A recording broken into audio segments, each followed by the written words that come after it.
नहीं हाँ bad touch है, नहीं करना चाहिए। हाँ नहीं करना चाहिए, बहुत अच्छा। मैम ये बैड टच है, नहीं करना चाहिए। हाँ मैम ये गंदा बात है। नहीं, अरे हम तुमको प्यार ना कर रहे हैं। बैड टच है मैम। हाँ बैड टच है, नहीं करें, नहीं करना चाहिए। वेरी गुड, शाबाश। तुम उठो, क्या नाम है बेटा तुम्हारा? सुलेखा। सुलेखा, अरे वाह वेरी गुड, तुम तो बहुत अच्छी हो। अरे वाह, मुआ। कितना क्या पापा क्या? नहीं मैम ये बैड टच है। हाँ नहीं मैम। नहीं बेटा, अच्छा हम तुम नहीं हुआ बेटा? नहीं मैम ये बैड टच है। नहीं बेटा, हम तो तुमको प्यार ना कर रहे हैं, कौन बोला है? हाँ नहीं मैम ये बैड टच है। बैड टच है, हाँ। फिर क्या हुआ? नहीं मैम ये बैड टच है। तो वेरी गुड, बहुत अच्छा। ये अभी बोले ना, ताली दो, शाबाश। क्या नाम है तुम्हारा? आदित्य कुमार। ये गुड टच की बैड टच? वाह, कौन सा क्लास में पढ़ते हो बेटा? क्लास 1, वेरी गुड, तुम बहुत अच्छे बच्चे हो, बैठ जाओ। दोस्तों ये वीडियो इतनी इंपॉर्टेंट है कि इसके ऊपर जितने स्टार लगा लो उतने कम है। इवन आप लोग देखोगे यहाँ पर जब एग्जाम में क्वेश्चन भी आप लोगों से पूछे जाते हैं, एक क्वेश्चन भी आप लोगों को लिखने के लिए दिया गया था, उसमें एक डेटा था, मैं आप लोगों को अभी दिखाता हूँ। यहाँ पर ये देखिए, हमारे देश के अंदर में खुद जो ministry of women and child development है उसके द्वारा बताया गया कि आधे से भी ज्यादा बच्चे जो हैं आज की डेट में किसी न किसी तरीके से सेक्सुअल एब्यूज फॉलो करते हैं, यानी कि एक तरीके से सेक्सुअल एब्यूज का शिकार होते हैं, फॉलो नहीं करते मतलब शिकार होते हैं। और सोचो कि एक बच्चा जिसको कुछ पता ही नहीं उन चीजों के बारे में, उसके साथ में हरकतें किसकी वजह से देखने को मिलती है। और इसमें सबसे बड़ी जो चीज आप लोगों को देखने को मिली थी वो थी लैक ऑफ अवेयरनेस, यानी कि लैक ऑफ अवेयरनेस की वजह से चीजें देखने को मिलती हैं। हमारे देश के अंदर में अवेयरनेस की बहुत ज्यादा कमी है, तो इसलिए जरूरी है पेरेंट्स को भी और बच्चों को भी इनके बारे में प्रॉपर नॉलेज प्रोवाइड कराना। और इससे भी ज्यादा खतरनाक चीज क्या है, किसी केस को जब यहाँ पर कोई ऐसा केस हो जाता है तो उसको रिपोर्ट नहीं किया जाता है। बहुत ज्यादा कंडीशन देखने को मिलती है कि वो कोई आसपास का जानने वाला होता है, कोई घर का मेंबर होता है, जिसकी वजह से हरकत देखने को मिलती है। लो कन्विक्शन रेट, यानी कि बच्चे भी इस चीज को समझ नहीं पाते हैं, उसकी वजह से वो चीजें बता नहीं पाते हैं, तो कन्विक्शन रेट भी काफी ज्यादा होता है। और सबसे बड़ी बात आती है फैमिली की रेपुटेशन की, ये कंडीशन आप लोग देखते हैं। तो टीचर की जो ट्रेनिंग है वो बहुत इंपॉर्टेंट है यहाँ पर, और पुलिस को भी यहाँ पर इस चीज के लिए ट्रेन करना चाहिए ताकि बच्चों के साथ में कोई भी ऐसा इंपैक्ट न देखने को मिले। क्योंकि जिस बच्चे के साथ में हो जाता है ये चीज फील करना, जिंदगी भर वो बच्चा जो है वो ऐसा है फील करता है, उसकी मेंटल हेल्थ बेकार हो जाती है, उसकी एजुकेशन पर काफी इंपैक्ट पड़ता है, उसका बिहेवियर चेंज हो जाता है, और हेल्थ की प्रॉब्लम भी आप लोगों को यहाँ पर देखने को मिलेगी। इसके लिए तो इसके लिए प्रॉपर सिस्टमेटिक वे में सॉल्यूशन होना चाहिए। तो ये सारी चीजें आप लोग जो है एक तरीके से समझकर चलिए। एक छोटे से बच्चे के बारे में जब आप लोग ये चीज देखोगे तो उसके बारे में सोचने की जरूरत है कि कैसे हम लोग सोसाइटी में इंप्रूवमेंट लेकर आ सकते हैं। तो थैंक्स लॉट डियर ये वीडियो शेयर करने के लिए, क्योंकि ये वीडियो एक ऐसी वीडियो है जब तक बच्चे इस चीज को समझेंगे नहीं, उनके खिलाफ जो भी इस तरीके के केसेस हैं वो आप लोगों को बढ़ते हुए हमेशा नजर आएंगे। ठीक है, आप लोग कहीं ना कहीं, और सच्ची बात तो यहाँ पर ये कि मुझे लगता है कि एक न एक बच्चा किसी न किसी तरीके से इन सब चीजों का शिकार होता है। और ये बस मैं फिर से बोल रहा हूँ, ये लड़कियों के लिए नहीं है, ये लड़कों के लिए भी है। बहुत सारे लड़के भी इस पर्टिकुलर प्रॉब्लम को फेस करते हुए आते हैं। नहीं आप लोग इस बात के बारे में, खासकर वो लोग जो नहीं इसको कभी एक तरीके से इस तरीके की चीजों में से नहीं निकले हैं, वही चीज बोल सकते हैं कि हाँ नहीं, पर लेकिन रियलिटी यही है कि समाज में ये चीज है और बहुत ही घिनौने तरीके से है। तो ये एक इंफॉर्मेशनल और एक तरीके से एजुकेशनल वीडियो थी। तो ज्यादा से ज्यादा खासकर बच्चों के साथ में इसको शेयर करना ताकि वो समझ सके उनके साथ में क्या सही हो रहा है और क्या गलत हो रहा है। ये हमारी रेस्पॉन्सिबिलिटी भी है। ठीक है, तो आगे बढ़ने से पहले सबसे पहले तो happy Raksha Bandhan to all of you. बहुत सारे आज रक्षाबंधन सेलिब्रेट कर रहे हैं, बहुत सारे कल रक्षाबंधन सेलिब्रेट कर रहे हैं। जब भी रक्षाबंधन सेलिब्रेट करो दिल से सेलिब्रेट करना। और यहाँ पर सबसे बड़ी बात तो यहाँ पर ये है, अगर कोई भी रक्षाबंधन के तौर पर अपनी बहन को इस तरीके सपोर्ट करता है कि वो अपने पैरों पर खड़ी हो जाए, वो सबसे बेस्ट गिफ्ट होगा उसके लिए। क्योंकि आगे चलकर पता नहीं कौन कैसा इंसान आएगा जिंदगी में जिसके साथ में शादी होगी, उसके ऊपर कितनी डिपेंडेंसी रखना सही होगा वो एक अलग बात है। तो क्यों ना सबसे पहले अपने पैरों पर खड़ा हुआ जाए। तो एक भाई की ये रेस्पॉन्सिबिलिटी होती है कि अपनी बहन को कम से कम इतना सिक्योर फील कराए कि वो जिंदगी में आगे बढ़ती रहे बिना किसी प्रॉब्लम को फेस करते हुए, किसी के ऊपर एटलीस्ट डिपेंडेंट न रहे।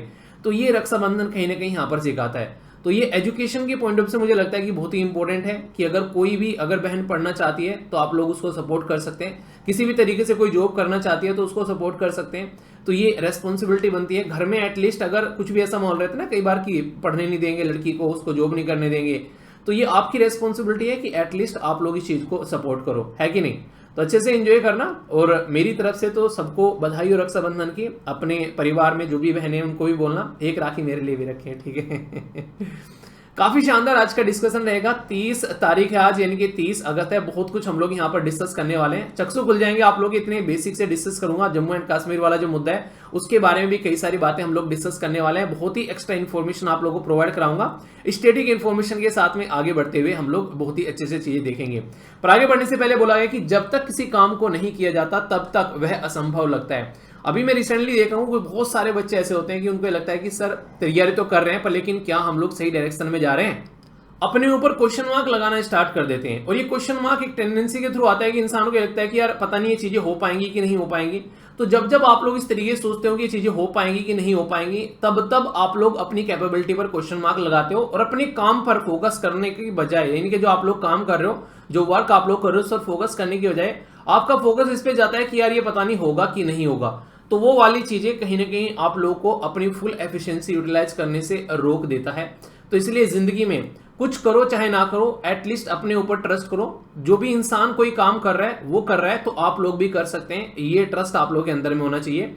और इतना सा ट्रस्ट अगर आप लोग के अंदर में ये जम गया तो जिंदगी में हर एक काम को करके ले जाओगे आप लोग जो भी धरती पर किसी ने किया होगा। यानी कि आप लोग के मन में ये रहेगा कि यार जब वो कर सकते हैं तो हम भी कर सकते हैं। बस इतनी सी चीज अपने मन में बना लो, फिर देखो कितने शानदार तरीके से आप लोग चीजों को लेकर चलते हो।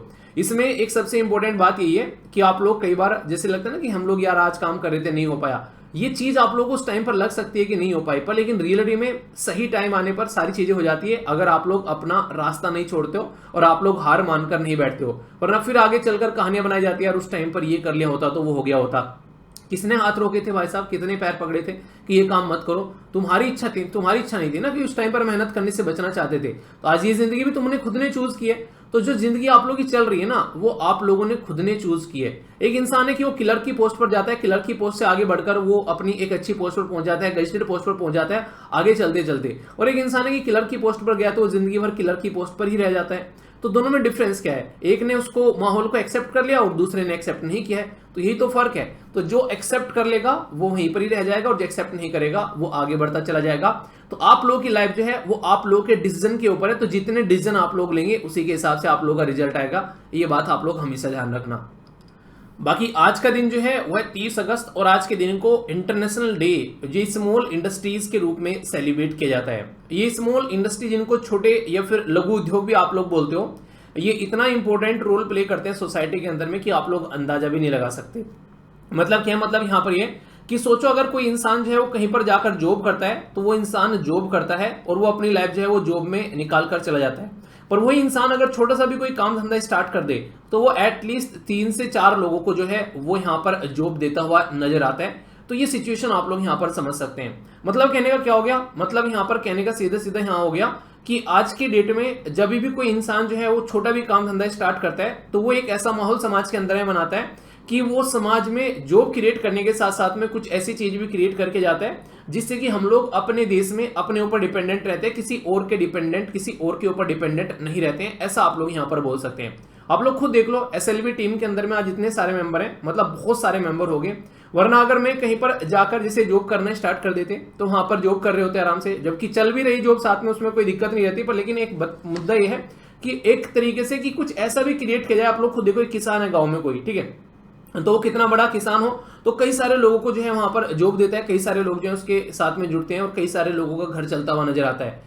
तो ये एक तरीके से कहीं ना कहीं एक ऐसी टेंडेंसी अगर आती जाए तो उससे बहुत सारे लोगों का फायदा भी होता हुआ यहाँ पर नजर आएगा और कहीं ना कहीं एक इफेक्टिव वे में देश का डेवलपमेंट भी होता हुआ यहाँ पर नजर आएगा। तो इसलिए सपोर्ट और प्रमोट करने की बात की जाती है हमारे देश के अंदर में भी स्मॉल इंडस्ट्री को, ताकि लार्ज स्केल पर सपोर्ट किया जाए और मैक्सिमम जॉब जो है देश के अंदर में स्मॉल इंडस्ट्री ही क्रिएट करती है।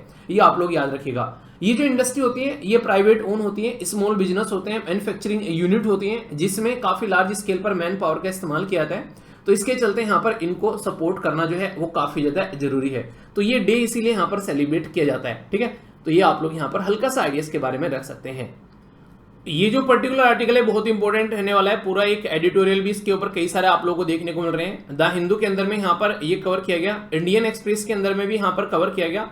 अभी हमारे देश के जो चीफ जस्टिस ऑफ इंडिया हैं उनके द्वारा यहाँ पर सेंट्रल गवर्नमेंट से पूछा गया कि भाई साहब आखिर आप जो हैं जम्मू एंड कश्मीर को कब जो है वो फुल स्टेट बनाने वाले हैं, क्या इसका कोई टाइम फ्रेम है यहाँ पर, क्योंकि सिक्योरिटी के नाम पर यहाँ पर यूनियन टेरिटरी को जम्मू एंड कश्मीर जो स्टेट को यूनियन टेरिटरी में कन्वर्ट कर दिया गया। अक्सर हमारे देश में ये पैटर्न था कि स्टेट जो है वो यहाँ पर बनाए गए हैं यूनियन टेरिटरी को चेंज कर पर पहली बार देश के अंदर में ऐसा हुआ कि हमारे देश के स्टेट को यूनियन टेरिटरी में कन्वर्ट कर दिया, वरना अब तक सारी यूनियन टेरिटरी स्टेट में कन्वर्ट हुई थी। तो ये बिल्कुल गलत सिस्टम यहाँ पर फॉलो किया गया है। तो यहाँ पर सिक्योरिटी के नाम पर ये सारा काम किया गया। 2019 में यहाँ पर ये चीजें देखने को मिली थी, 2023 में हम लोग बैठे हुए हैं। तो आखिर कब तक आप लोग इसको चेंज करने वाले हो, फिर से कब उसको रिस्टोर करोगे जम्मू एंड कश्मीर को एज ए स्टेट के तौर पर? चीफ जस्टिस ऑफ इंडिया ने यहाँ पर ये पूछा है सेंट्रल गवर्नमेंट से। तो यहाँ पर क्या क्या प्रोसीजर होते हैं हमारे देश के अंदर में, कौन कौन से आर्टिकल है, बहुत ही सारी बेसिक इंफॉर्मेशन बताऊंगा। स्टैटिक पोर्शन के साथ में लक्ष्मीकांत का चैप्टर भी आप लोगों को यहाँ पर कवर होता हुआ नजर आएगा। बहुत ही सारी इंपॉर्टेंट बातें हम लोग यहाँ पर जानते हुए आगे बढ़ेंगे। ध्यान से सुनना एक एक पॉइंट। कई सारे बच्चे रेगुलरली यहाँ पर ये पूछ रहे हैं कि सर ये तो आंसर राइटिंग ग्रुप हो गया, नोट्स वाला ग्रुप क्या है, उसमें नोट्स वाले ग्रुप में क्या मिल रहा है? जो भी एप्लीकेशन के ऊपर सारी क्लासेस चल रही हैं, तो जो क्लासेस यहाँ पर टीचर्स के द्वारा ली जाती हैं, तो उसके जो नोट्स होते हैं वो वहां पर प्रोवाइड कराए जा रहे हैं। यानी कि जो यहाँ पर ये पर्टिकुलर जो यूपीएससी की क्लासेस हैं उसके नोट्स देखने को मिलेंगे, और वहां पर ऑप्शनल के नोट्स नहीं है, ये याद रखना, क्योंकि कई सारे बच्चे ऑप्शनल के बारे में बातें करते हैं। ये टीचर ने अलाउ नहीं किया है ऑप्शनल के लिए, वो पॉसिबल नहीं है। वो इंडिविजुअल टीचर जो है वो उनको बेसिकली उनकी एक तरीके से आप लोग बोल सकते हैं कंटेंट है, तो उसमें कुछ नहीं किया जा सकता है। पर हाँ, ये जो है पर्टिकुलर पूरा अगर बात करेंगे यहाँ पर जीएस से रिलेटेड, वो सारे जो नोट्स वगैरह हैं वहां पर शेयर कर दिए गए हैं। तो अगर किसी को लगता है कि वो फायदा पहुंचा सकते हैं तो आप लोग उसका पार्ट जरूर बन सकते हैं। आने वाले टाइम पे उसमें कई सारी चीजें और डिसाइड की गई हैं, जैसे कि और भी चीजें उसमें अपडेट की जा सके, और भी चीजें उसमें अपडेट की जाएंगी, वो भी आने वाले टाइम में आप लोग को देखने को मिलेंगी।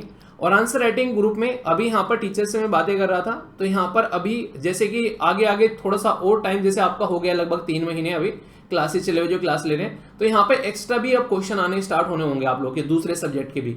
तो अच्छे से पार्टिसिपेट करते हुए चलिए। आसान तरीका है, या तो एप्लीकेशन के थ्रू जा सकते हैं आप लोग यहाँ पर, या फिर इसको स्कैन करके यहाँ पर स्क्रीनशॉट लेकर सेंड कर देना और उसमें बता देना कौन सा ज्वाइन करना है। तो आप लोगों को यहाँ पर 24 आवर के अंदर रिप्लाई मिल जाएगा, और कैसे ज्वाइन करना है उसका प्रोसीजर बता दिया जाएगा। ठीक है। और एक छोटी सी बात यहाँ पर, ऑप्शनल सब्जेक्ट में एडमिशन जो है वो क्लोज होने जा रहे हैं। जी हाँ, उसमें जितने बच्चे थे वो काफी बच्चे आ गए उसमें, और टीचर खुद बोल रहे हैं, मैं नहीं बोल रहा हूँ, कि अभी आगे देखेंगे अगर उसको कोई नेक्स्ट बैच लाना होगा तो उसके लिए अनाउंसमेंट कर दिया जाएगा। पर फिलहाल इसमें एडमिशन क्लोज किए जा रहे हैं। लास्ट जो है वो 31 आप लोग लीजिए। हालांकि टीचर तो बोलते हैं कि सर बंद ही कर दो फिलहाल अभी, क्योंकि नए बच्चे जो आ रहे हैं वो स्टार्टिंग से पूछ रहे हैं सर कैसे लेकर चलना है। और ऑप्शनल सब्जेक्ट ऐसा है जिसमें लगकर आप लोगों को थोड़ा सा काम करना पड़ता है। ठीक है, तो ये कुछ बातें हैं। बाकी आप लोग बताइएगा इसके बारे में, कोई और आप लोग के माइंड में अगर कोई डाउट हो इसको लेकर बता दीजिएगा, क्योंकि खुद टीचर बोल रहे हैं, मैं अपने आप से नहीं बोल रहा हूँ। ठीक है, तो इसके चलते क्योंकि बच्चे नए जुड़ रहे हैं, फिर बीच में उनको लगता है कि यार पता नहीं क्या चल रहा है, तो उसकी वजह से कई सारी प्रॉब्लम फेस करनी पड़ रही है उनको। तो उसकी वजह से यहाँ पर ये बातें मैं आप लोगों से शेयर कर रहा हूँ। ठीक है, बाकी और जो भी फाइनल डिसीजन होगा बता दिया जाएगा। अभी इसके बारे में मैं और थोड़ा सा डिस्कस कर लेंगे जो भी होगा, पर फिलहाल के टाइम पर ये एक बेसिक इन्फॉर्मेशन मैं आप लोगों को बता रहा हूँ कि ऐसा कुछ किया जा सकता है। ये इसके बारे में जल्दी ही आप लोगों को 1-2 दिन के अंदर में फाइनल डिटेल में बता दूंगा। ठीक है, आइए अब आर्टिकल देखते हैं काफी तसल्ली में, कोई भी डाउट आप लोगों को उसको रिलेटेड नहीं होना चाहिए, इस तरीके से डिस्कस करेंगे। बड़ा ही प्यारा शब्द यहाँ पर लिखा हुआ है कि यूनियन एंड इट्स टेरिटरी, यानी कि जो यूनियन है और जो उसकी टेरिटरी, इसके बारे में कहां पर लिखा हुआ है। तो सबसे पहले हम लोग को पता होना चाहिए कि आर्टिकल 1 से लेके आर्टिकल 4 तक का 4 आर्टिकल जो है वो इसी पर्टिकुलर सिस्टम के लिए यहां पर दिए गए हैं। जो आर्टिकल 1 है उसके अंदर में अगर मैं आप लोगों से बात करूं, बड़ा ही प्यारे सी एक लाइन लिखी गई है। देखो आप लोग इसको पढ़ोगे तो आप लोगों को समझ में आएगा कि बोला गया कि Bharat as a union of state, यानी कि हमारा जो देश है उसमें सारे जो राज्य हैं वो इकट्ठा हुए आकर मिल गए, तब हम जो है सबका साथ, सबका विकास और सबके विश्वास के साथ में अपने देश को हम लोग यूनाइट कर पाए और हमारा एक यूनियन बन गया। इंटरेस्टिंग चीज पता है क्या है, अभी रिसेंटली कंट्रोवर्सी भी इसके ऊपर हुई थी कि कई बार हम लोग सेंट्रल गवर्नमेंट बोलते हैं, तो सेंट्रल गवर्नमेंट वर्ड यूज नहीं करना चाहिए, उसमें नेगेटिविटी है। क्यों?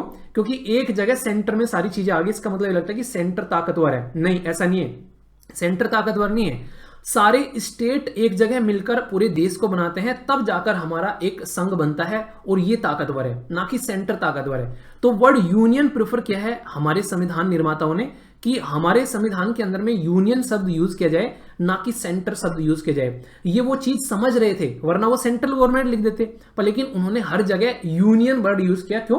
क्योंकि यूनाइट रखना चाहते थे देश को। क्योंकि जो वेस्टर्न वर्ल्ड है उसके बारे में एक फिलोसफी बोली जाती है कि जब हमारे संविधान निर्माता संविधान बना रहे थे तो यूरोपियन कंट्री, उनके ज्ञाता लोग थे संविधान को जानने वाले तो बड़े कमेंट किया करते थे हमारे संविधान के ऊपर, बोलते थे कि इस देश का संविधान टिकने वाला नहीं है। क्यों? क्योंकि इतने सारे अलग अलग छोटे छोटे राज्यों को मिलकर ये पर्टिकुलर देश बना है, तो छोटे छोटे टुकड़े इसके होंगे आने वाले टाइम में। तो टुकड़े टुकड़े गैंग जो था वहां पर उस टाइम पर, वो चाह रहा था कि हमारा देश जो है वो एकजुट न रहे। वो यूरोप के अंदर बैठे हुए, अमेरिका के अंदर बैठे हुए लोग थे, पर लेकिन हमारा संविधान इतना शानदार हमारे देश के जो संविधान निर्माताओं ने बनाया कि आज भी इसकी खूबसूरती देखने से ही बनती है। इसमें वर्ड जो है, एक एक वर्ड को मतलब डिस्कस कर करके एक एक शब्द इतना अच्छे से पिरोया है। जैसे यूनियन शब्द आप लोगों के सामने हो गया, हम लोगों ने कहीं भी लिखा कि federation of the state. Federation of the state अगर शब्द के बारे में बात करें तो अमेरिका के अंदर में आप लोगों को ये पैटर्न देखने को मिलता है। अमेरिका में उनका फेडरेशन है, एक एक स्टेट आया, मिल गए, वो छोड़कर चले जाएं, उनकी एक तरीके से ताकत है, उनके अपने ऊपर डिपेंड करते हैं, इसीलिए वहां पर फेडरेशन शब्द यूज किया जाता है। हमारा जो अगर बात करें देश के अंदर में फेडरेशन है, पर लेकिन ऐसा फेडरेशन नहीं कि कल को बोलने लगे राज्य कोई सा आकर कि नहीं यार मेरा मन नहीं कर रहा, मैं तो अकेला इंडिपेंडेंट रहना चाहता हूं। नहीं, ये इस तरीके की लिबर्टी हमारे संविधान के अंदर में नहीं दी गई है राज्य को कि मन कर रहा है छोड़कर चले जाएं। नहीं भाई, छोड़ के नहीं चले जाएं। ये ऐसी रिलेशनशिप है, ये ऐसी एक तरीके से आप लोग बोल सकते हैं गठबंधन है कि जिसमें इनकमिंग तो है पर लेकिन आउटगोइंग नहीं है। ये याद रखिएगा, यानी कि इस रिलेशनशिप में अगर आप लोग एक बार आ गए तो वैसा फिर मरणोपरांत तक आप लोगों को यहीं पर ही रहना है, इसको आप लोग छोड़कर नहीं जा सकते। तो ऐसी रिलेशनशिप है हमारे देश के अंदर में, जो स्टेट की और जो पूरा सिस्टम है ये संविधान में है। यूएसए का फेडरेशन आप लोगों को इस तरीके का नहीं देखने को मिलेगा। यानी कि दो चीजें आप लोग यहां पर बोल सकते हैं कि भारत, जिसको हम लोग बोल रहे हैं कि यूनियन ऑफ द स्टेट, सबसे पहले तो आप लोगों को देखने को मिलेगा कि नाम यहां से निकल कर आता है, ठीक है, और किस तरीके की पॉलिटी है वो यहां पर देखने को आप लोगों को मिलती है। तो मिलकर काम करेंगे, अलग अलग नहीं चलेंगे, ऐसा कुछ आप लोगों को देखने को मिलता है। एक जो काफी इंपॉर्टेंट मुद्दा मैं आप लोगों को यहां पर समझाना चाहूंगा, जिसको आप लोग थोड़ा सा ध्यान से सुनिएगा। जब हमारा देश का संविधान बनाया जा रहा था उस टाइम पर बहुत सारी बहस हुई, कई सारे लोगों के अंदर, कई सारे लोगों के एक तरीके से बीच में। किसी ने बोला इस डायरेक्शन में चलते हैं तो दूसरे ने बोला इस डायरेक्शन में चलते हैं। ऐसी एक काफी इंपॉर्टेंट बहस थी कि नाम क्या होना चाहिए, यानी कि भारत नाम होना चाहिए या फिर इंडिया नाम होना चाहिए। यानी कि हमारे देश का अगर नाम आप लोग देखोगे तो संविधान के अंदर में एक कंक्लूजन अगर आप लोग देखोगे यहां पर लिखा हुआ है, क्या लिखा हुआ है? India that is Bharat. यानी कि एक ऐसी बहस चली हुई थी, कई सारे लोग ये बोलते हैं कि भारत क्या है, कि भारत तो वो लोग हैं जो गांव में रहते हैं, इंडिया क्या है, वो मॉडर्न लोग हैं। यानी कि एक तरीके से इसके ऊपर काफी ज्यादा डिबेट और डिस्कशन हुआ कि कहीं ना कहीं ट्रेडिशनल जो नेम है इनके, जो हमारे दिल से कनेक्टेड है वो भारत है, अंदर से निकल कर आता है भारत माता की जय, आप लोगों ने कई बार सुना होगा, ठीक है, वंदे भारत आप लोग बोलते हो, जय हिंद बोलते हो।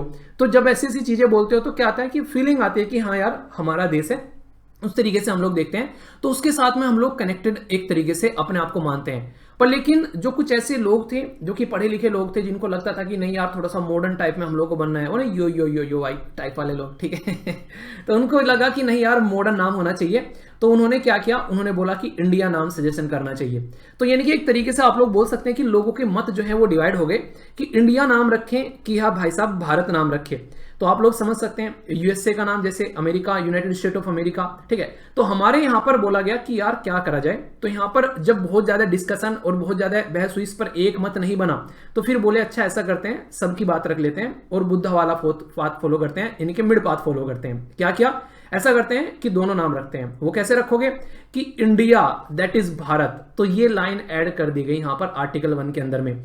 तो यानी कि हमारा देश के दोनों नाम आप लोगों को संविधान में लिखे हुए मिलेंगे, इंडिया भी लिखा हुआ है और इसमें भारत भी लिखा हुआ है। तो कल को अगर कोई कंफ्यूजन में डालकर आप लोगों को बोले कि संविधान में बताओ कौन सा नाम लिखा हुआ है, इंडिया लिखा हुआ है या फिर भारत लिखा हुआ है, तो आप लोगों को बोलना है कि दोनों नाम संविधान के अंदर में लिखे हुए हैं, ठीक है। और ये कहां पर लिखे हुए हैं, ये अनुच्छेद 1 यानी कि आर्टिकल जो 1 है उसके अंदर आप लोगों को देखने को मिलते हैं। दोस्तों जब हमारे देश के संविधान निर्माता दुनिया के संविधान को पढ़ रहे थे तो उनको बहुत सारे कंफ्यूजन आए कि कहीं पर कुछ शब्द लिखा हुआ है, कहीं पर कुछ शब्द लिखा हुआ है। जैसे हमारा लिखा तो हुआ है यूनियन यहां पर लेकिन फेडरल तो हमारा भी स्ट्रक्चर है, अलग अलग राज्य हैं, उनके अलग अलग चीफ मिनिस्टर होते हैं, उनके खुद के अलग अलग गवर्नर होते हैं।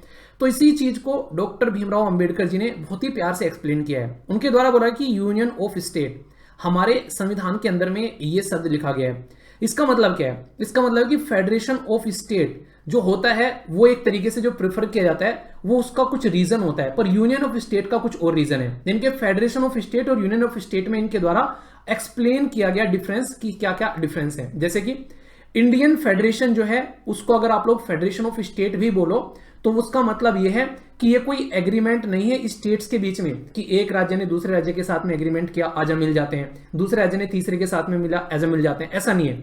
अगर आप लोग अपने देश का मैप देखोगे ये ऑलरेडी ऐसी स्ट्रक्चर थी हमारे पास में, बस ऐसा था कभी कोई राज्य किसी राज्य के साथ में जाकर मिल गया, कभी कोई किसी के साथ में जाकर मिल गया, यानी कि यहां पर ऑलरेडी ऐसी स्ट्रक्चर थी हमारी कि हाँ ये हमारा देश है। वो अलग बात है कि वो बिखरे फिरे थे, यानी कि एक तरीके से ऐसा नहीं हो कि सारे राज्य एक साथ में आए, नहीं, हमने पकड़कर उनको एक साथ में इकट्ठा किया है। हमने मतलब आप लोगों को पता है सरदार वल्लभ भाई पटेल जी जिनको लौह पुरुष बोलते हैं या फिर बिस्मार्क बोलते हैं, इंडिया का बिस्मार्क क्यों बोलते हैं, क्योंकि जर्मनी जो थी वो जब डिवाइडेड थी तो उसको यूनाइट करने का काम जो था वो बिस्मार्क साहब के द्वारा किया गया था। तो जिस तरीके से जर्मनी को बिस्मार्क साहब ने डिवाइड की हुई जर्मनी को यूनाइट किया था, ऐसे ही सरदार वल्लभ भाई पटेल जी के द्वारा अपनी बेसिकली पूरे देश के अंदर में जो राजा रजवाड़े थे उनको इकट्ठा किया एक जगह।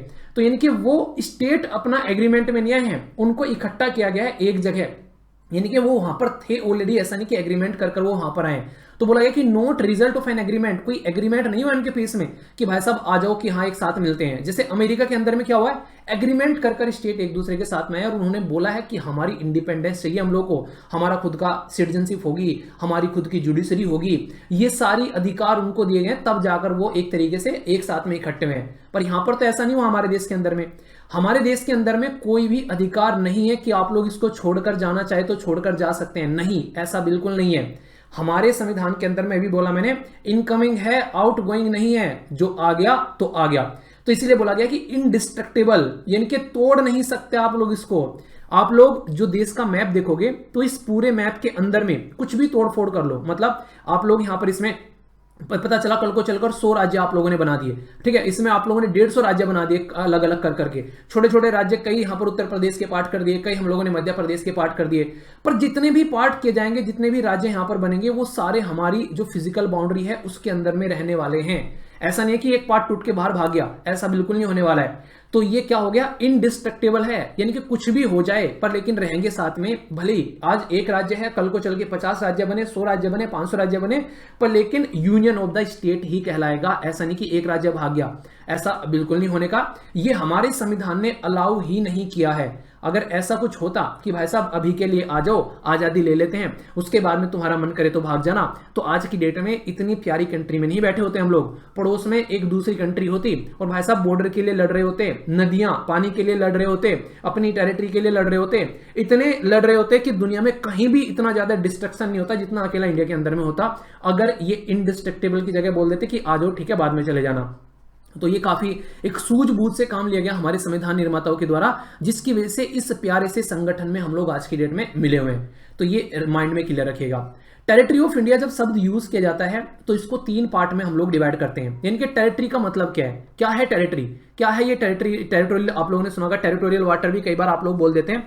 तो जो शब्द टेरिटरी यहां पर यूज किया गया, तो इसको किस तरीके से आप लोग यहां पर देखना चाहोगे, तो वो चीजें भी मैं आप लोगों को यहां पर समझाऊंगा। इसको समझने के लिए आप लोगों को देखोगे, जैसे इसको 3 पार्ट में ये डिवाइड करते हैं। जैसे टेरिटरी ऑफ द स्टेट, यानी कि राज्य का क्षेत्र, यानी कि जो पर्टिकुलर राज्य है हमारे देश के अंदर में, कितने राज्य हैं बताइए आज की डेट में, और कितनी यूनियन टेरिटरी है बताइए। दूसरा हो गया यूनियन टेरिटरी, जो कि राज्य तो अलग अपनी गवर्नमेंट बनाते हैं, यूनियन टेरिटरी क्या है, वो मैक्सिमम सेंटर के कंट्रोल में रहता है एरिया, ठीक है। नेक्स्ट एक और पॉइंट रखा गया है कि कल को चलकर अगर हमारा मन कर गया कि चाइना बड़ा प्यारा सा है यार, एक राज्य बना लेते हैं, नेक्स्ट जो हमारा राज्य बनेगा वो चाइना बन जाएगा। उधर से हम लोगों ने भूटान को मिला लिया, उधर से नेपाल को मिला लिया, ठीक है, पर पता चला कल को पाकिस्तान को भी अपने अंदर लेकर आ गए हम लोग। तो ये क्या हो गया, हम लोगों ने उनको एक्वायर कर लिया। तो अब क्या हो गया, अब हो गया कि हमने जो एक्वायर की है टेरिटरी, वो भी टेरिटरी हमारी हो गई। तो इसका मतलब है कि 3 कैटेगरी में हमारी टेरिटरी को डिवाइड किया गया है आर्टिकल 1 के अंदर में। जब आप लोग देखोगे, यानी कि जो स्टेट है, जो यूनियन टेरिटरी है, और जो टेरिटरी हम लोग एक्वायर कर रहे हैं, वो भी हमारे देश का पार्ट आप लोगों को बनती हुई नजर आएगी। तो ये अपनी ही आप में बड़ी ही प्यारी सी चीज है जो कि आप लोगों को पता होना चाहिए। और इसमें कई बार कंफ्यूजन भी होता है, जैसे कि एक डिफरेंस मैं आप लोगों को बताता हूं जो आप लोग जिसमें एग्री हो पाएंगे। कई बार ये इंटरव्यू में शब्द पूछा गया था रिसेंटली, अभी एक मेंबर थे बेसिकली, जो इंटरव्यूअर थे उन्होंने यहाँ पर पूछा स्टूडेंट से कि टेरिटरी शब्द ज्यादा ताकतवर है या फिर बड़ा है, या फिर यूनियन वर्ड जो है वो ज्यादा बड़ा है, यानी कि किसका एक्सप्रेशन वाइडर है। इस तरीके से क्वेश्चन आप लोगों से पूछ ले जाते हैं। तो जो टेरिटरी ऑफ द इंडिया का मतलब है कि यहां पर अगर बात करेंगे तो यूनियन ऑफ इंडिया का मतलब है, तो उसके बारे में बात करेंगे तो दोनों में डिफरेंस क्या है, तो ये समझिए आप लोग। टेरिटरी मैंने अभी बताया, टेरिटरी ऑफ इंडिया के अंदर में आप लोगों को ज्यादा बड़ा एरिया देखने को मिलेगा, यानी कि ये वाइड है, ये ज्यादा बड़ा है टेरिटरी ज्यादा मतलब एक तरीके से एरिया में फैला हुआ आप लोग एरिया बोल सकते हो, उसके बारे में बात करूंगा। यानी कि एक तरीके से ये ज्यादा एक व्यापक एरिया है एज कंपेयर टू जब यूनियन के बारे में बात करते हैं। यूनियन का मतलब क्या है, इंक्लूड ओनली स्टेट, बोला है ना कि यूनियन ऑफ द स्टेट, शब्द नहीं सुना आप लोगों ने आर्टिकल फर्स्ट के अंदर में क्या बोला है कि इंडिया जो है इनके एक तरीके से शब्द आप लोग फिर से देख लीजिए, क्या टेंशन है, शब्द क्या लिखा हुआ है, यूनियन ऑफ द स्टेट, यानी कि यूनियन का मतलब ओनली ये है कि जिसके अंदर में स्टेट आ जाते हैं, तो ये शब्द आर्टिकल फर्स्ट में लिखा है। तो इंक्लूड क्या है यहां पर, तो यूनियन ऑफ द स्टेट। पर लेकिन जब टेरिटरी बहुत बात करते हैं तो टेरिटरी में क्या आ रहा है, तो टेरिटरी में territory of the state, union of the state, territory of acquired by the India, any time कोई भी आ जाए, चाइना आ गया कल को भाई साहब अंदर एक स्टेट बन गया चाइना, सबसे बड़ा राज्य में स्टेट कौन सा है, चाइना तो ये क्या हो गया, ये एक्वायर टेरिटरी कर लिया। और इसके साथ में पानी के अंदर जो एरिया आप लोगों को देखने को मिलता है, हमारे देश का मैप अगर आप लोग देखोगे ध्यान से तो ये है हमारी प्यारी कंट्री। अब ये थोड़ा ना कि बिल्कुल यहीं तक ही हमारी बाउंड्री है, पर कुछ पानी के अंदर भी तो होगी ना जमीन, तो वो जमीन पानी के अंदर भी होगी, तो वो ऐसा थोड़ा ना कि कल को चल के यहाँ पर चाइना बोल देगा हमारी है, श्रीलंका बोल देगा हमारी है, वो भी हमारी जमीन है। तो एक तरीके से टेरिटरी का मतलब एक तरीके से आप लोगों को ये पूरा सिस्टम देखने को मिलेगा यहाँ पर, यानी कि यूनियन का मतलब क्या है और टेरिटरी का मतलब क्या है। अगर डिफरेंस पूछे तो टेरिटरी शब्द जो है वो ज्यादा बड़ा है एज कंपेयर टू यूनियन, तो ये आप लोग याद रखिएगा। तो यहां से जो भारत के क्षेत्र के बारे में, इंडिया की टेरिटरी के बारे में बात करें तो क्षेत्र यहां पर एक व्यापक क्षेत्र नजर आएगा।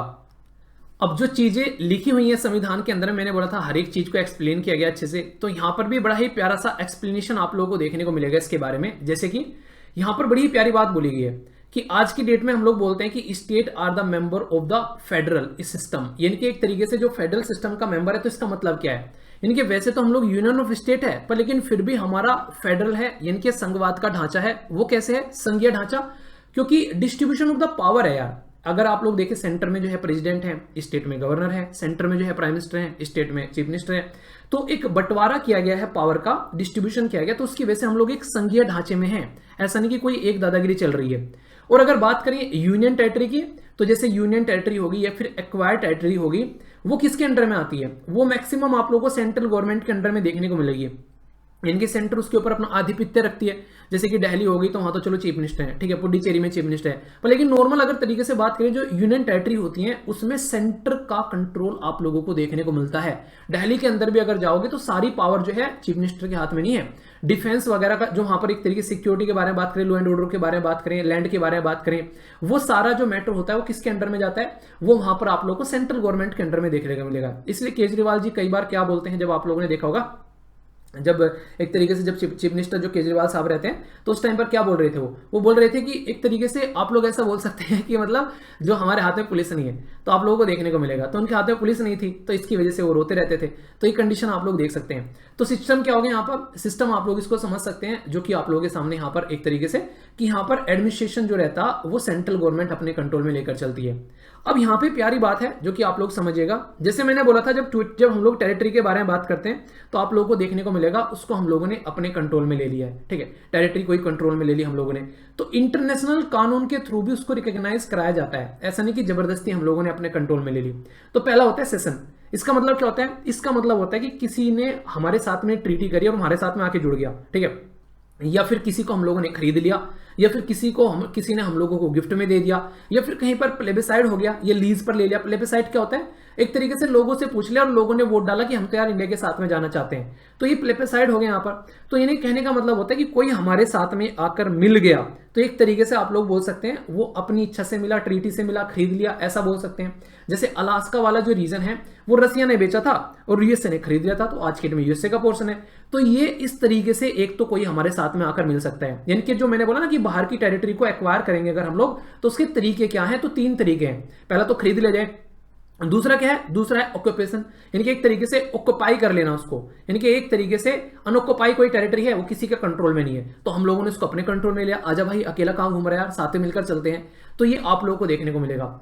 तीसरा क्या है, ये काफी खतरनाक है, इसमें पावर की जरूरत पड़ेगी, इसको बोलते हैं कॉन्क्वेस्ट करना या फिर सब्जुगेट करना। इसका मतलब क्या है, अपने अधीन बना लेना, उसके ऊपर उसको कंट्रोल करना, उसको अपने अधीन बना लेना पावर के बेसिस पर।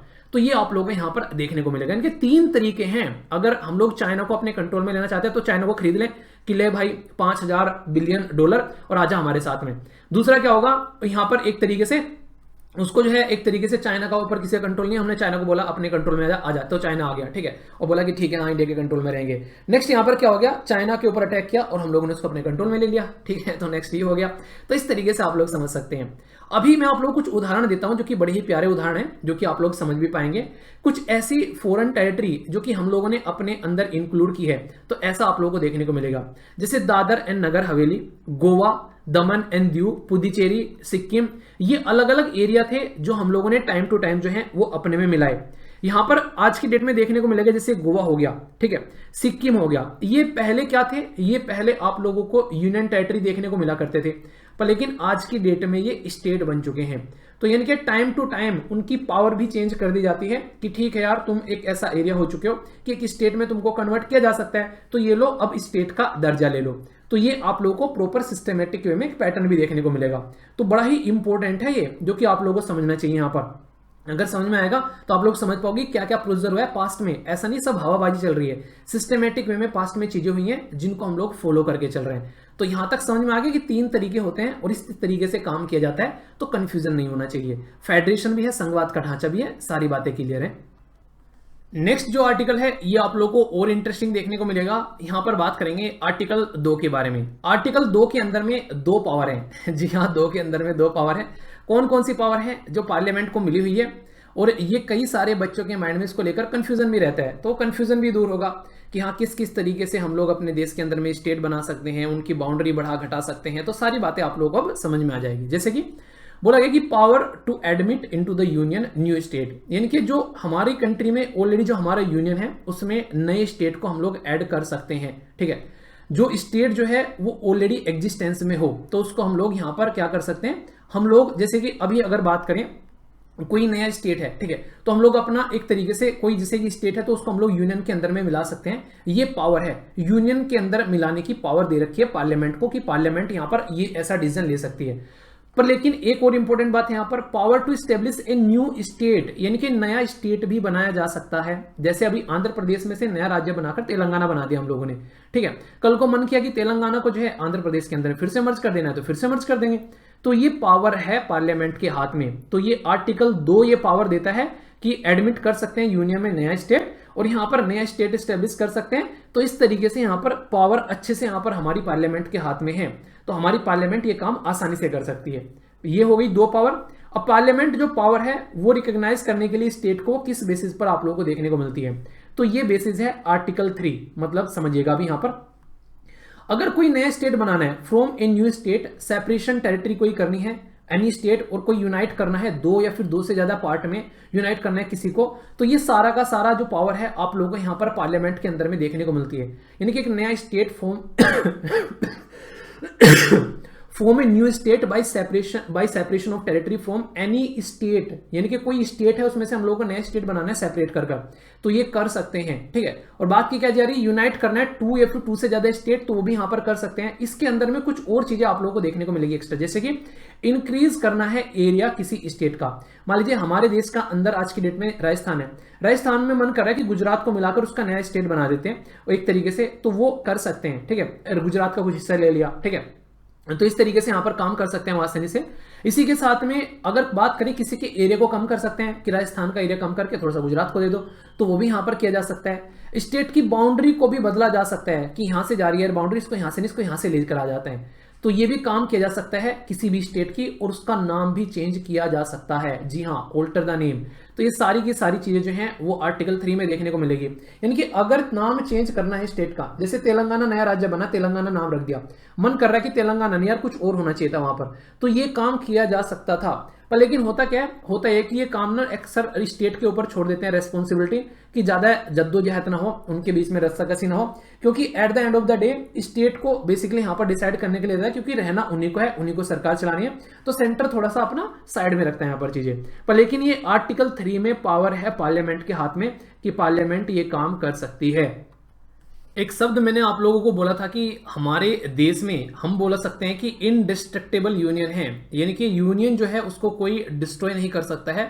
जो हमारा बेसिकली एक संघ है वो संघ ही रहने वाला है। पर लेकिन इस लाइन को थोड़ा सा और एक्सटेंड कर दिया गया है। ये क्या बोल दिया गया है, यहाँ पर बोला गया है कि an indestructible union of destructible state. तो ये आप लोगों को देखने को मिलेगा। क्यों? क्योंकि ऑलरेडी मैंने आप लोगों को बताया हम लोग स्टेट जो हैं उनको बना सकते हैं, स्टेट को जो है खत्म कर सकते हैं, ये पावर पार्लियामेंट के हाथ में है। पर लेकिन पार्लियामेंट अपनी कंप्लीटली मनमानी न करे, उसको भी कोई चेक एंड बैलेंस करने वाला रहे, तो इसके चलते पहले से पहले उसको प्रेसिडेंट से परमिशन लेनी पड़ेगी। यानी कि सारा का सारा काम हमारे देश में प्रेसिडेंट के नाम पर होता है। प्रेसिडेंट जो है महामहिम प्रेसिडेंट, उनके नाम पर सारे काम किए जाते हैं। तो कोई भी अगर उनको ऐसा कुछ काम करना है तो सबसे पहले उनको क्या करना पड़ेगा, सबसे पहले प्रेसिडेंट से परमिशन लेनी पड़ेगी, और प्रेसिडेंट अगर परमिशन दे देते तो इस काम को वो आसानी से कर पाएंगे। ये इंटरेस्टिंग चीज है जो आप लोगों को याद रखनी है। नेक्स्ट बात क्या बोली गई है, देखिए अगर मेरे घर में कोई चेंज कर रहा है कि यार तुम्हारे घर की ये भीत जो है इसको इधर कर देते हैं, वो कर देते हैं, तो मेरे से भी तो थोड़ा सा डिस्कशन करना चाहिए ना। ठीक है मतलब पावर तुम्हारे हाथ में है, पर लेकिन थोड़ा सा मेरे से पूछ लो यार, घर तो मेरा ही है ना at the end of the day.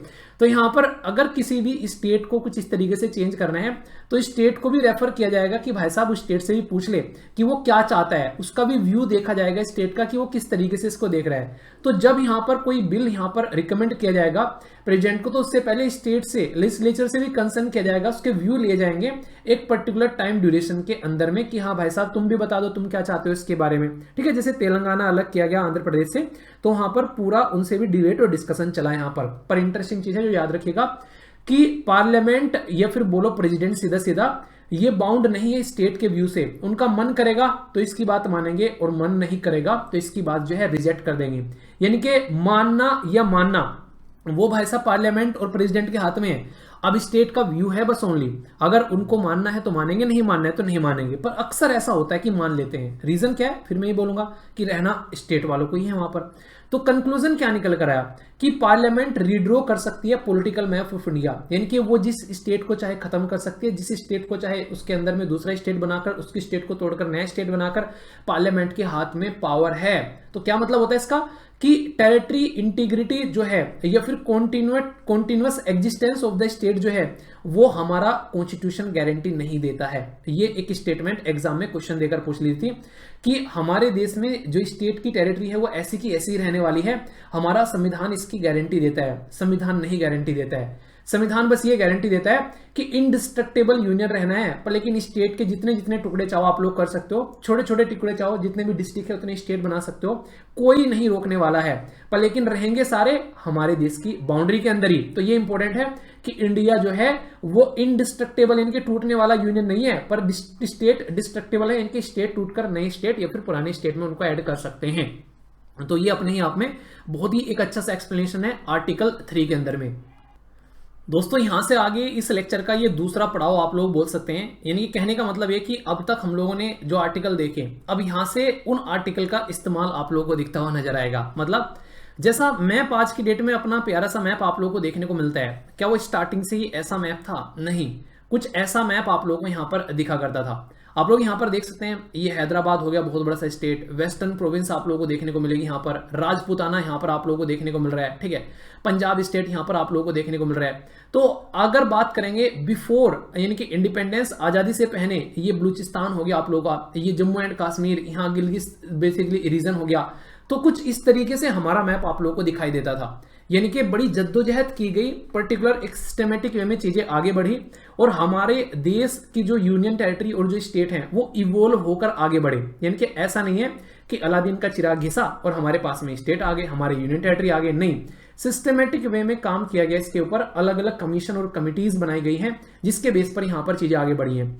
जैसे यहाँ से क्वेश्चन बड़ा इंपॉर्टेंट बनता है, बहुत ही इंपॉर्टेंट टॉपिक है ये, अगर पुराने क्वेश्चन पेपर आप लोग उठाकर देखोगे, धार कमीशन, जेवीपी कमिटी और इसी के साथ में फैज अली कमीशन, ये अलग अलग तरीके से अलग अलग टाइम पर बनाए गए ताकि सबको जो है सिस्टमेटिक वे में आगे लेकर चला जा सके, क्योंकि सबकी बात मानना और सबकी चीजों को इंप्लीमेंट करना वो भी जरूरी था। ऐसा तो नहीं था मनमानी कर सके, पर लेकिन कितनी माननी है वो भी जरूरी था, ये भी देखना पड़ेगा। तो उसके चलते हम लोगों ने चीजों को डिवाइड करना स्टार्ट किया। यानी कि ऐसा है कि जो कमेटी और कमीशन बनाए गए, इसके पीछे रीजन था कुछ, ऐसा नहीं कि बस हमारा मन किया और हम लोगों ने ये कमेटी और कमीशन बना दिए। क्यों? क्योंकि अगर आप लोग ढंग से देखेंगे, जब हमारे राज्य जो है वो इवोल्व हुए हैं, उससे पहले इनका एक अलग क्लासिफिकेशन हुआ करता था। ये 4 फोल्ड क्लासिफिकेशन बोलते हैं, ए बी सी डी करके हम लोगों ने क्लासिफिकेशन कर रखा था। पर लेकिन फिर आगे जो है, जब लोग नहीं कहते कि 2 इंसान एक जगह रहते हैं तो बर्तन खड़कते हैं, तो भाई साहब उनकी लड़ाई भी होती है। कोई बोलता है कि मुझे तेरे साथ नहीं रहना, कोई बोलता है मुझे तेरे साथ नहीं रहना। फिर क्यों नहीं रहना, उसका रीजन देखा जाता है, फिर उसका सोल्यूशन निकालने की कोशिश की जाती है। अगर सोल्यूशन निकल जाता है तो अच्छी बात है, नहीं निकल जाता तो भाई साहब अलग अलग रह लो। यही आप लोगों को देखने को मिलता है घर में जब सास बहू की लड़ाई होती है। हाँ, at the end of the day यहाँ पर ये देखने को मिलता है कि सोल्यूशन नहीं निकलता तो अलग अलग उनके बर्तन रख दो, बनाओ रोटी और खाओ भाई साहब, एंजॉय करो। तो ये काम किया गया जो बर्तन अलग अलग रखवाने का, ये इन कमीशन और कमिटीज के द्वारा किया गया टाइम टू टाइम। तो इसलिए कमीशन और कमिटी जो है वो बहुत इंपॉर्टेंट है। जो इस तरीके की स्ट्रक्चर को इस तरीके की स्ट्रक्चर में लाने का काम किया गया, वो यहाँ पर इन कमीशन और कमिटीज का बहुत बड़ा रोल रहा। तो इनको एक एक कर हम लोग देखते हुए चलेंगे आगे। अगर मैं आप लोगों को अमेरिका के बारे में बात करूं, तो अमेरिका के अंदर में अगर कोई नया स्टेट बनाना है या फिर किसी स्टेट की बाउंड्री को ऑल्टर करना है, तो यहां पर अमेरिका के हाथ में ये पावर नहीं है जब तक स्टेट राजी न हो जाए। तो टेरिटरी इंटीग्रिटी तो है, ठीक है, पर लेकिन ऐसा यहां पर बिना स्टेट की परमिशन के नहीं कर सकते हैं। तो यूएसए जो है वो indestructible union of indestructible state है। यहां पर अगर आप लोग बात करेंगे, यानी कि पहले तो ये था कि तुम छोड़कर जा सकते हो, पर लेकिन याद रखिएगा बाद में होगा कि छोड़कर भी नहीं जाओगे तुम यहां पर, इसमें कोई भी चेंज नहीं कर सकते हैं। यानी कि अगर स्टेट नहीं चाहेंगे तो यहां पर उनके अंदर में चेंज नहीं होगा। तो ये काफी इंटरेस्टिंग फैक्ट है यहां पर यूएसए के कॉन्स्टिट्यूशन के बारे में। पर हमारे कॉन्स्टिट्यूशन के बारे में मैंने अभी आप लोगों को बताया कि आर्टिकल 4 जो है वो क्या बोलता है कि एक तरीके से एडमिशन किया जा सकता है, स्टेब्लिश किया जा सकता है। आर्टिकल जो यहां पर 2 में बोला गया था कि नया स्टेट हम लोग बना सकते हैं, नए स्टेट फॉर्मेशन कर सकते हैं, ऑल्टर कर सकते हैं बाउंड्री का जो एग्जिस्टेंस जो यहाँ पर बाउंड्री जो है या फिर नेम जो है उनके एग्जिस्ट स्टेट के, उनको चेंज कर सकते हैं, ठीक है। पर लेकिन ऐसा अगर कोई भी कार्यक्रम करेंगे तो इसके लिए संविधान में संशोधन करने की जरूरत नहीं पड़ेगी, ठीक है। यानी कि अगर ये ऐसा कुछ करना चाहते हैं, क्योंकि देश के अंदर ही काम हो रहा है, बाहर थोड़ी ना जा रहा है कुछ, या बाहर से कुछ लेकर आ रहे हैं हम लोग यहाँ पर। तो आर्टिकल 368 जो है वो कॉन्स्टिट्यूशन अमेंडमेंट यानी कि संविधान में संशोधन के लिए यूज किया जाता है। तो यहां पर बिना संविधान में संशोधन किए ही काम चल जाएगा, क्योंकि घर की बात है, घर में आसानी से हम लोगों को काम करने हैं। मतलब क्या हो गया इसका मतलब यहां पर हो गया कि सिंपल मेजोरिटी या ऑर्डिनरी लेजिस्लेशन प्रोसीजर के थ्रू ही हम लोग यहां पर काम चला लेंगे। कोई भी ऐसा काम करने की जरूरत नहीं है जिससे कि हम लोग को प्रॉपर एक सिस्टमेटिक वे में कि हाँ प्रॉपर आर्टिकल 368 का इस्तेमाल कर रहे हैं, संविधान में संशोधन कर रहे हैं, तब जाकर चीजें चेंज होगी, नहीं, इसका इस्तेमाल करने की जरूरत नहीं है। और ये क्वेश्चन एग्जाम में पूछा जा चुका है कि अगर यहां पर ऐसा कुछ करना है तो संविधान संशोधन से होगा, नहीं, यहां पर संविधान संशोधन से नहीं होगा। फिर कहां पर होगा संविधान संशोधन से, इसका कोई रीजन है वो मैं अब आप लोगों को बताऊंगा, जो आप लोगों को समझना पड़ेगा अच्छे से। जब एक कंट्री में से निकालकर नए नए देश बनाए जाते हैं तो बहुत सारे इशू देखने को मिलते हैं, जिसको आज के डेट में आप लोग पाकिस्तान बोलते हैं, इसे पुराने टाइम पर वेस्ट पाकिस्तान बोला करते थे। और जिसको आज के डेट में आप लोग बांग्लादेश बोलते हैं, इसको पुराने टाइम पर हम लोग ईस्ट पाकिस्तान बोला करते थे 1971 से पहले। यानी कि हमारे ही अंदर में से निकालकर ये बेसिकली क्रिएट किए गए थे। तो अब हम लोग बोल रहे हैं कि आर्टिकल 3 में हम लोग ऐसा कर सकते हैं कि अपने स्टेट की जो पावर है उसको, बाउंड्री वगैरह उसको चेंज कर सकते हैं, पार्लियामेंट के हाथ में पावर है। पर लेकिन क्या पार्लियामेंट के हाथ में इतनी पावर भी है क्या कि वो अपने देश की टेरिटरी को किसी और देश को दे सके? तो क्या ये पार्लियामेंट के हाथ में पावर है? तो सुप्रीम कोर्ट के सामने क्वेश्चन पूछा 1960 में कि क्या ऐसा कुछ किया जा सकता है प्रेसिडेंट के रेफरेंस से कि भाई साहब अपना ये हिस्सा हम लोग किसी पड़ोसी को पकड़ा दे गिफ्ट में। तो इसको काफी अच्छे से एनालिसिस किया गया और एक केस निकल कर आया जिसको बोला गया बेरूबारी यूनियन। इस पर्टिकुलर केस में यहां पर जब वेस्ट बंगाल और पाकिस्तान के बारे में हम लोग बात कर रहे थे तो उसको इश्यू था बाउंड्री को लेकर। तो यहां पर मुद्दा ये बना सुप्रीम कोर्ट के द्वारा कि हम लोग किसी को अपनी बाउंड्री नहीं दे सकते, जैसे आर्टिकल 3 में कि हाँ पार्लियामेंट के हाथ में पावर है, किसी को अपनी बाउंड्री उठाकर पकड़ा दो किसी बाहर की कंट्री को, नहीं, ऐसा नहीं होगा। अगर ऐसा कुछ करना है तो संविधान अलाउ नहीं करता है हमारा, संविधान में संशोधन करना पड़ेगा आप लोगों को आर्टिकल 368 के अंदर में, तब जाकर आप लोग कोई ऐसा काम कर सकते हैं। यानी कि अगर संविधान में संशोधन करेंगे और संविधान आप लोगों को अलाउ करता है तो आप लोगों को चेंज कर तब किसी को अपना एरिया दे सकते हैं। बिना संविधान में संशोधन किए और आर्टिकल 368 का इस्तेमाल किए हुए आप लोग ऐसा काम नहीं कर सकते हैं। एक तो ये इंपॉर्टेंट बात याद रखेगा। दूसरा, 9th कॉन्स्टिट्यूशन अमेंडमेंट जो है 1960 में यहां पर किया गया, उसमें किया गया कि ट्रांसफर करनी है टेरिटरी टू पाकिस्तान, यानी कि जो डिस्प्यूटेड एरिया है उसके बारे में बात की गई, तो कैसे कर रहे हैं, तो यहां पर संविधान में संशोधन किया गया। पर लेकिन फिर लगा कि यार बांग्लादेश के साथ में बहुत सारे इशू चल रहे हैं बाउंड्री को लेकर, पाकिस्तान के साथ में चल रहे हैं, तो इसका सोल्यूशन निकालना, तो बार बार संविधान में संशोधन करेंगे क्या, तो उसका फिर सोल्यूशन निकाला सुप्रीम कोर्ट ने 1969 में। उसने बोला है कि अगर किसी को अपना एरिया देना है तो वो तो आप लोगों के हाथ में पावर नहीं है, पर लेकिन अगर बाउंड्री का कोई लड़ाई चल रही है, बाउंड्री का कोई डिस्प्यूट चल रहा है दो देशों के बीच में, यानी कि इंडिया और किसी और के बीच में, तो उसको करने के लिए आप लोगों को कॉन्स्टिट्यूशन अमेंडमेंट नहीं करना है। क्योंकि देखो छोटे छोटे एरिया में बहुत सारी जगह लड़ाई चल रही थी, तो बार बार संविधान में संशोधन करना कोई अच्छी बात यहां पर नहीं है। तो बोला कि अगर बाउंड्री का कोई लड़ाई चल रही है और उसका सॉल्यूशन आप लोगों को निकालना है तो संविधान में संशोधन करने की जरूरत नहीं है। पर हाँ, अगर किसी को अपनी बाउंड्री आप लोगों को देनी है, अपना किसी को एरिया आप लोगों को देना है, तो संविधान में संशोधन करना पड़ेगा। तो ये काफी इंपॉर्टेंट बात निकल कर आई।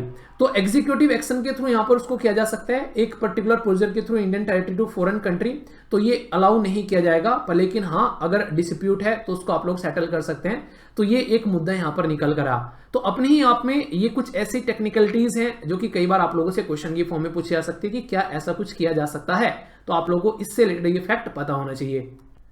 यहां से आगे अब आप लोगों को एक प्रोसीजर और समझने को मिलेगा कि कैसे कैसे इवोल्व हुए हैं हमारे स्टेट और यूनियन टेरिटरी। यानी कि आज की डेट में जो स्टेट और यूनियन टेरिटरी आप लोगों को देखने को मिलते हैं, उनको एक सिस्टमेटिक वे में इकट्ठा किया गया है, एक जद्दोजहद के तहत। सबसे पहले तो आप लोग यहां पर ये याद रखिएगा कि जब यहां पर हम लोग बात करते हैं तो दो कैटेगरी में यहां पर बेसिकली डिवाइड थी हमारी पॉलिटिकल यूनिट। एक तो थी अंग्रेजों के कंट्रोल में, जिनको ब्रिटिश प्रोविंस बोला करते थे, यानी कि डायरेक्ट ब्रिटिश गवर्नमेंट के वो रूल चल रही थी। 1857 की क्रांति से पहले तो कंपनी रूल कर रही थी और फिर यहां पर ब्रिटेन की गवर्नमेंट ने रूल करना स्टार्ट कर दिया था।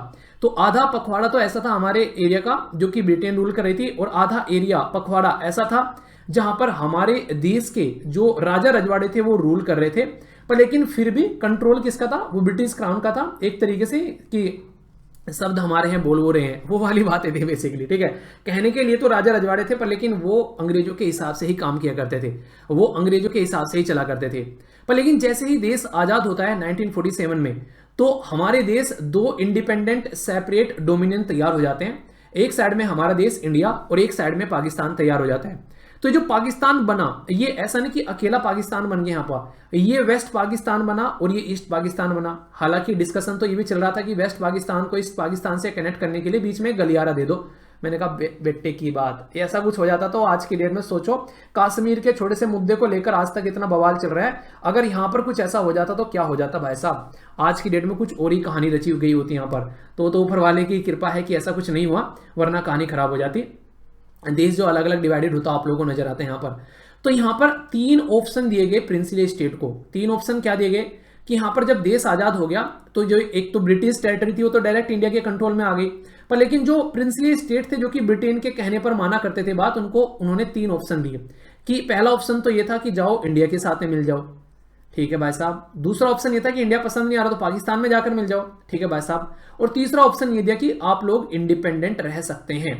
तो ये हरकतें यहां पर बेसिकली अंग्रेजों के द्वारा बदतमीजी की गई। मुझे ये समझ में नहीं आया तीसरा ऑप्शन दिया क्यों। यानी कि तीसरा ऑप्शन देने का मतलब तो है कि तुम लड़ाई करवा रहे हो, इंडिया और पाकिस्तान 2 कंट्री बन गए, आप लोगों को लग रहा है कि उसको छोड़ेंगे कोई सा भी। तो यहां पर जो नहीं कहते कि एक तरीके से लड़ाई लगवाने वाले बीज जो हैं वो अंग्रेजों ने यहां पर बो दिए थे इसी टाइम पर। हमारे देश के लगभग 552 के करीब जो प्रिंसली स्टेट थे जिनकी बाउंड्री अगर आप लोग देखें, इनमें से आप लोगों को 549 जो है वो इंडिया में ज्वाइन हो गए। पर लेकिन 3 ऐसे बच गए जिसमें हैदराबाद, जूनागढ़ और कश्मीर, जिन्होंने ज्वाइन करने से मना कर दिया। यानी कि हैदराबाद बच गया, ठीक है, जूनागढ़ आप लोगों को यहां पर गुजरात के अंदर में देखने को मिलेगा, और एक कश्मीर, इन्होंने बोल दिया कि हम ना मिलेंगे भाई साहब, हम तो आजाद रहेंगे। पर लेकिन आप लोग समझ सकते हैं कि देश के अंदर कोई पर्टिकुलर एक राज्य बोल रहा है कि हम लोग आजाद रहेंगे, क्या ये पॉसिबिलिटी है? ऐसे काम चल पाएगा यहाँ पर? तो अलग अलग तरीके से यहाँ पर इनको एक तरीके से नहीं, अलग अलग तरीके से डंडा दिखाकर सरदार वल्लभ भाई पटेल जी ने इनको कंट्रोल में लिया। आसानी से नहीं हुआ भाई साहब, बहुत जद्दोजहद करनी पड़ी, इतना ज्यादा शाम दाम दंड भेद लगाना स्टार्ट किया गया, तब जाकर ये चीज़ें सामने बेसिकली कंट्रोल में आई हैं।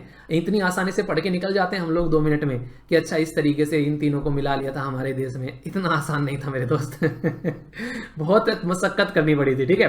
तो हैदराबाद जो था उसको अलग अलग एक्शन से मिलाया गया सबको, इनके सबको एक डंडे ने काम नहीं किया, सबका डंडा अलग अलग तरीके का था। हैदराबाद के ऊपर जो डंडा पड़ा वो पुलिस वाला डंडा था, इनके पुलिस एक्शन लिया गया हैदराबाद के खिलाफ। जब वहां पर दिक्कतें होने लगी तो उसको कंट्रोल करने के लिए पुलिस एक्शन लिया, फिर यहां पर हैदराबाद अपने कंट्रोल में आ गया। जूनागढ़ जो था उसके लिए रेफरेंडम कराया, लोगों से पूछ लिया तुम क्या चाहते हो, लोगों ने कहा भाई साहब इंडिया के साथ मिलना चाहते हैं, तो वहां पर इंडिया के साथ मिल गए।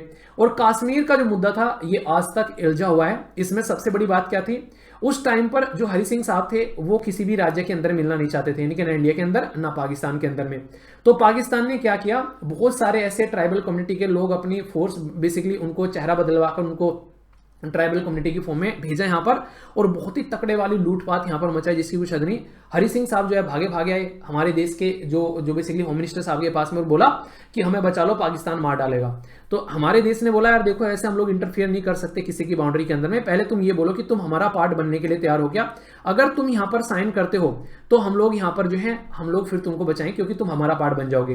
तो इंस्ट्रूमेंट ऑफ एक्सेशन ये एक ऐसा डॉक्यूमेंट था जिसके ऊपर साइन कर रहे थे सारे राजा रजवाड़े जो इतने सारे हमारे देश में आकर ज्वाइन हुए थे। तो उसी एक्सेशन पर तुमको भी साइन करने पड़ेंगे, अगर आप साइन करने के लिए तैयार हो जाते हो तो फिर हमारे पास में अधिकार है कि हम लोग उनको भगाएं क्योंकि अब हमारा एरिया हो जाएगा। पर लेकिन अगर आप साइन करने के लिए ही तैयार नहीं हो तो फिर हम लोग कैसे काम कर पाएंगे। तो इसको विलय का साधन बोलते हैं, इंस्ट्रूमेंट ऑफ एक्सेशन, यानी कि अपने में मिलाने की बात। तो यहां पर उस टाइम पर साइन किए गए और फिर जम्मू एंड कश्मीर जो है वो इंडिया का एक इंटीग्रल पार्ट बन गया। पर लेकिन ये चीजें जो हैं वो पाकिस्तान को पसंद नहीं आई, कहीं ना कहीं आप लोग ऐसा बोल सकते हो। और कुछ ऐसी गलतियां हुई जिसकी वजह से आज की डेट में भी हम लोग पूर्णतः उसको अपने अंदर विलय नहीं कर पाए। तो ये इस तरीके से यहाँ पर जो प्रोसीजर है वो स्टार्ट हुआ था, कैसे कैसे यहाँ पर पूरा काम चला, ये एक ओवरव्यू मैंने आप लोगों को यहाँ पर दिया है। अब क्वेश्चन अगर आप लोगों से यहाँ पर कोई पूछे कि कंसीडर द फॉलोइंग स्टेटमेंट के बारे में कौन सा आंसर होगा आप लोगों के हिसाब से, कि हमारा देश जो है India is rightly describe as ये basically indestructible union of destructible state, यानी कि हमारे यहाँ पर यूनियन तो डिस्ट्रक्ट नहीं होगा पर लेकिन राज्य जो है उनको एक तरीके से अलग किया जा सकता है। और यूएसए में क्या है, यहाँ पर बोला गया कि एन इंडिस्ट्रक्टेबल यूनियन और इंडिस्ट्रक्टेबल स्टेट। तो क्या हो गया, कौन सी स्टेटमेंट आप लोगों के हिसाब से आंसर सही है, ठीक है। तो आप लोगों को यहाँ पर ये बताना है, तो आंसर क्या हो जाएगा यहाँ पर अगर आप लोग बोलोगे ढंग से। आप लोग बताइए, चलिए इसको देखता हूँ कौन सही आंसर देता है क्योंकि यहाँ पर थोड़ा सा कैच है, ठीक है। कैच क्या है, कैच है यहाँ पर दोनों जो है ऑप्शन आप लोगों को देखने को मिलेंगे क्या है, अगर ढंग से देखो तो दोनों ऑप्शन जो है वो गलत है। तो आंसर क्या होगा, यहाँ पर बोला जा रहा है कि कौन सी स्टेटमेंट जो है वो इनकरेक्ट है। अगर दोनों में से बोलता है कि आंसर क्या है यहाँ पर, अगर इसको देखा जाए तो आंसर तो क्या होगा, यहाँ पर करेक्ट पूछा जाता है कि कौन सी करेक्ट है, तो कोई सी भी यहाँ पर करेक्ट आप लोगों को देखने को मिलेगी। दोनों की दोनों इनकरेक्ट आप लोगों के सामने यहाँ पर निकल कर आती है, यानी कि दोनों स्टेटमेंट जो है वो इनकरेक्ट यहाँ पर होगी और इनकरेक्ट ही पूछा गया है, ठीक है। तो यहाँ पर आंसर क्या हो गया, आंसर यहाँ पर इसका डी हो गया। डी हो गया क्या आंसर यहाँ पर इसका सी हो गया, ठीक है, क्योंकि क्या है दोनों ही इनकरेक्ट है और इनकरेक्ट ही पूछा गया है। यहाँ पर याद रखना, एक इंडिस्ट्रक्टेबल यूनियन और इंडिस्ट्रक्टेबल स्टेट ये हमारे देश के लिए आप लोगों को देखने को मिलेगा, या फिर कुछ और है, बताइए आप लोगों के माइंड में क्या है, सी है या फिर डी है। चलिए कंफ्यूजन हो जाता है, बताइए क्या होगा आंसर।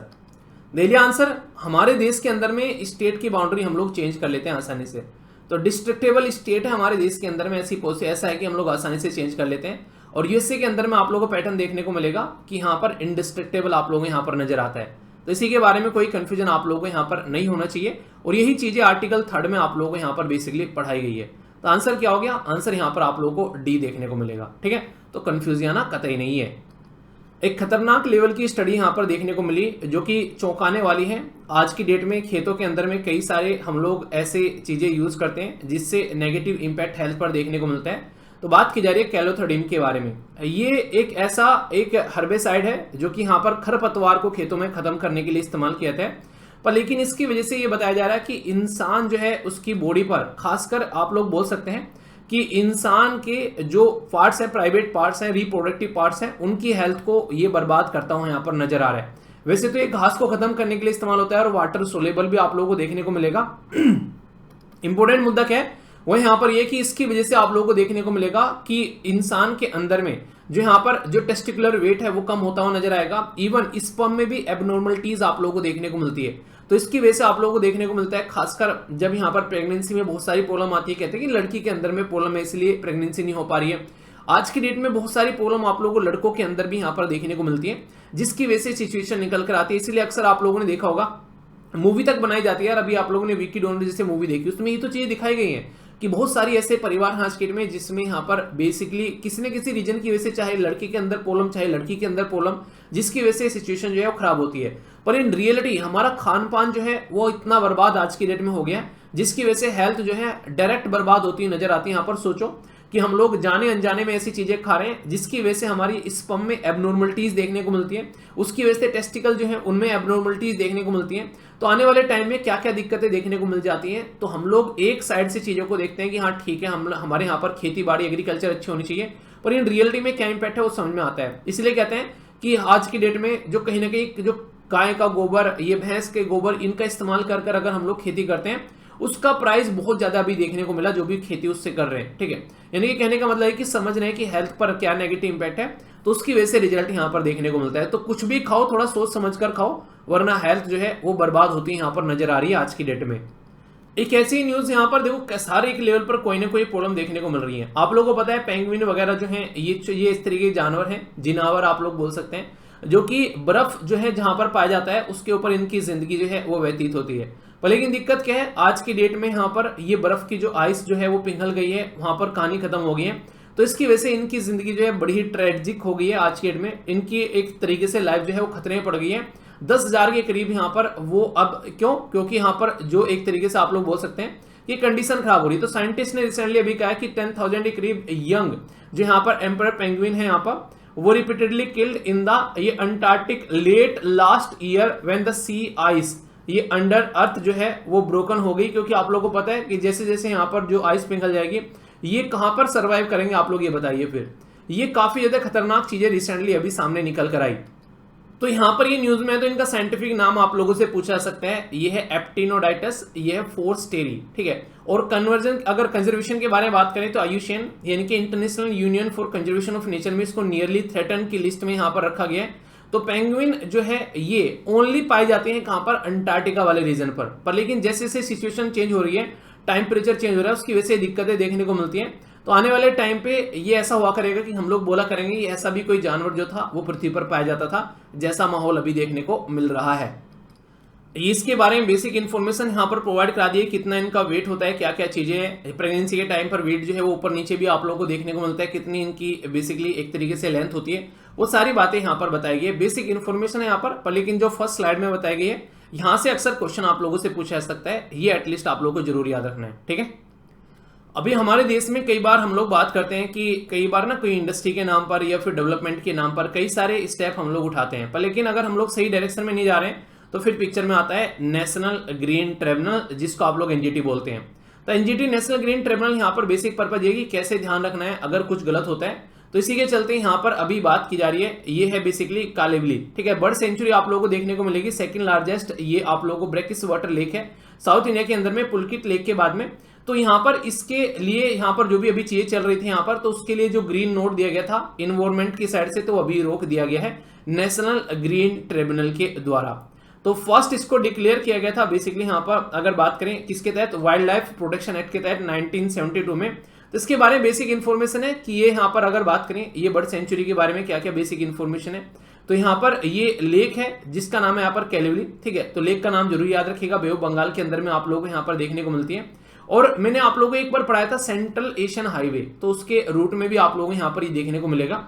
इसी के साथ में यहाँ पर ये आप लोगों को देखने को मिलेगा पार्ट जो है वेटलैंड का रिजर्व किया गया सिंस 2001 से, कई सारे जीव जंतु आप लोग यहाँ पर देखने को मिलते हैं। नेशनल ग्रीन ट्रिब्यूनल बहुत ही इंपॉर्टेंट बॉडी है जो इन सब चीजों पर ध्यान रखती है। 2010 में यहाँ पर इसको बनाया गया था। इसके बारे में बहुत सारी बेसिक इन्फॉर्मेशन में पहले भी आप लोगों से डिस्कस कर चुका हूँ कि आर्टिकल 21 राइट टू लाइफ के बारे में जब हम लोग बात करते हैं तो नेशनल ग्रीन ट्रिब्यूनल जो है वो यहाँ पर पिक्चर में आता है। ठीक है, 6 महीने के अंदर अंदर मेट्रो को निपटाता है। क्यों? क्योंकि अगर ये उससे लंबा खींचेगा तो फिर दिक्कतें देखने को मिलेगी। ऑलरेडी यहाँ पर कितने केसेस यहाँ पर पेंडिंग रहते हैं, तो इसको इतना लंबा टाइम नहीं दिया जा सकता। तो इसके तहत यहाँ पर ये बेसिक इन्फॉर्मेशन न्यूज में आ गई है। चेयरपर्सन जो है जुडिशियल मेंबर और एक्सपर्ट देखने को मिलते हैं, ये एटलीस्ट 10 मेंबर होने चाहिए, फिर फुल यहाँ पर आप लोगों को 20 मेंबर आप लोगों को देखने को मिलेंगे, जिसमें एक्सपर्ट भी रहते हैं इन्वायरमेंट से रिलेटेड कि मैटर को कैसे जो है वो सोल्व करना है। तो ये मुद्दा आप लोगों को यहाँ पर देखने को मिलेगा। तो बहुत ही इंपॉर्टेंट है, इसके बारे में कोई भी डाउट आप लोगों को नहीं होना चाहिए। ये न्यूज में देख रहा था, इसमें यूएसए का दोगलापन आप लोगों को दिखाई देगा हर जगह। देखो यहाँ पर अभी बोला गया कि मोर देन 1000 से भी ज्यादा स्कूल जो है डिस्ट्रॉय कर दिए गए हैं यूक्रेन के अंदर में। ये यूनिसेफ के द्वारा यहाँ पर बताया गया है, जो कि बच्चों के बारे में ध्यान रखने वाली एक ऑर्गेनाइजेशन है। और दूसरी साइड में इसी के बराबर में एक न्यूज है कि यूएसए ने सेंड किया 250 million in military aid to Ukraine, यानी कि उसको इससे फर्क नहीं पड़ रहा है कि वहां पर स्कूल डिस्ट्रॉय है, जनता का क्या हो रहा है ग्राउंड लेवल पर, उसको बस ये है कि उसका पैसा बनता रहना चाहिए, उसकी इंडस्ट्री चलती रहनी चाहिए। इतना घटिया है यूनाइटेड स्टेट ऑफ अमेरिका, अगर ध्यान से देखा जाएगा। ऐसी कंडीशन आप लोग यहाँ पर देख सकते हैं। मतलब वहां पर सारी चीजें बर्बाद होती जा रही है। और ये भाई साहब है कि वो चाह नहीं रहा है कि वॉर जो है रुके, वरना यूएसए जिस तरीके से और यूके जो बैकएंड से सपोर्ट प्रोवाइड करा रहे हैं यहाँ पर यूक्रेन को, अगर वो पीछे हट जाए तो जरा सी देर में वॉर जो है वो खत्म हो सकती है। पर लेकिन वो पुतिन को बर्बाद करने के चक्कर में यहाँ पर यूक्रेन को पहले में बर्बाद कर रहे हैं, ये बात वो एक तरीके से जानते हैं। पर लेकिन उनको क्या फर्क पड़ रहा है कि यूक्रेन बर्बाद हो गया कल को, इससे उनकी सेहत पे थोड़ा ना कोई फर्क पड़ेगा। तो इसलिए कहते हैं कि इस इंसान को जो है अपनी सूझबूझ से भी काम करना चाहिए। अभी यूक्रेन ऐसी जगह फंस गया है, उसके साथ में एक साइड में कुआ हो गया, दूसरी साइड में खाई, तो जाए कहाँ, ये है सिचुएशन मेरे भाई। इंटरेस्टिंग क्वेश्चन आप लोगों से पूछा जा सकते हैं यहाँ पर, ये वनडे टाइप एग्जाम में। सुराही जो है तेलंगाना, अगर बात करें तेलंगाना से, और नागा सोल आप लोगों को देखने को मिलेगा यहाँ पर। ये प्राइम मिनिस्टर मोदी साहब के द्वारा स्पेशल गिफ्ट जो है वो दिए गए ब्रिक्स जो लीडर हैं उनको। तो यहाँ पर ये आप लोगों से क्वेश्चन पूछे जा सकते हैं इसके बारे में। हमारे देश के कल्चर को बेसिकली ये कहीं ना कहीं आगे तक ले जाने की एक अच्छी मुहिम आप लोग बोल सकते हैं। अभी भी जहां भी प्राइम मिनिस्टर मोदी जाते हैं तो कुछ ना कुछ ऐसा गिफ्ट लेकर जाते हैं जो हमारी कल्चर से रिलेटेड यहाँ पर कनेक्ट आप लोगों को देखने को मिलेगा। और ये गोंड ट्राइब से रिलेटेड है यहाँ पर ये, ठीक है। इसके बारे में बेसिक इन्फॉर्मेशन और यहाँ पर दीजिए कहाँ से ओरिजिन होता है, तो हल्का सा इसके ऊपर भी आप लोग नजर डालें ना। और जीआई टैग का भी दर्जा यहाँ पर इसको दिया गया है, ठीक है। तो ये कुछ बेसिक चीजें हैं। और फिर से मैं बता रहा हूं, अभी आप लोगों की जैसे मैंने बताया कि एक तरीके से ना कुछ थोड़ा सा टाइम बस थोड़ा सा और दीजिए। सिस्टमेटिक वे में जो डिस्कशन आप लोगों का होता था उसी पैटर्न में आप लोगों को देखने को मिलेगा। जैसे क्वेश्चन भी डिस्कस करते थे, वोकैब डिस्कस करते थे, सारी चीजें आप लोगों को देखने को मिलेगी। बस थोड़ा सा पेशेंस रखिए, सारी चीजें आप लोगों को सही तरीके से आप लोगों को देखने को मिलेगी, ठीक है। तब तक एंजॉय करते रहिए, लेक्चर कंटिन्यूअस चलता रहेगा, उसके लिए टेंशन नहीं लेना है। और बाकी मंथली वीडियो और जो आप लोगों की वो बची है उसको मुझे पता है, टेंशन मत लेना, उसको प्रोवाइड करा दी जाएगा। आप लोगों की सारी चीजें जो है थोड़ा सा लेट हो रही है मुझे पता है, पर लेकिन उसमें यह है कि छूटेगी कुछ नहीं, इस बात की मैं गारंटी देता हूं। इतना ट्रस्ट आप लोग कर सकते हैं। तो इसके लिए थोड़ा सा टाइम दीजिए, सारी चीजें सिस्टमेटिक वे में पैटर्न में आप लोगों को देखने को मिलेगी, ठीक है। वोकैबुलरी है, थोड़ा सा आप लोग इनको देख लीजिएगा, इनके ऊपर सेंटेंस फॉर्म कर देना। तो देखता हूं कौन कौन जो है वो यहाँ पर इनके ऊपर सेंटेंस फॉर्म करेगा। तो अच्छे से सेंटेंस फॉर्म करना, इससे मुझे पता चलेगा कि आप लोग अच्छे से पार्टिसिपेट कर रहे हो, ठीक है। और फिर से happy Raksha Bandhan to all of you. अच्छे से रक्षाबंधन सेलिब्रेट करो शानदार तरीके से, और लाइफ को अच्छे से एंजॉय करते हुए आगे बढ़ो। और जो बातें बताई गई हैं यहाँ पर, ये सीरीज के बारे में ध्यान देना, बाद में मत कहना कि सर बताई नहीं थी, कैसे कोर्स जो है वो बंद कर दिया। क्योंकि वही है यार, थोड़ा सा जो कि ढंग से चीजें की जाए तो मन अच्छा लगता है कि हाँ सही से लेकर चले, फिर ढंग से नहीं होता तो क्या मतलब है उसका, ठीक है। तो बेसिक इन्फॉर्मेशन तो मतलब जिसको भी लेना होगा एडमिशन वो ले लेना चाहिए अब तो, क्योंकि अब वैसे भी आप लोग समझ सकते हैं टाइम जो है काफी कम होता जा रहा है। तो जिसको सीरियसली तैयारी करनी है तो वो यहाँ पर इसमें कनेक्ट हो सकता है, ठीक है। तो बाकी आज का लेक्चर यहीं पर समाप्त करते हैं। बड़ों को नमस्ते, छोटों को प्यार, छोटी सी लाइफ एंजॉय करार। मिलता हूं नेक्स्ट वीडियो में, तब तक के लिए जय हिंद।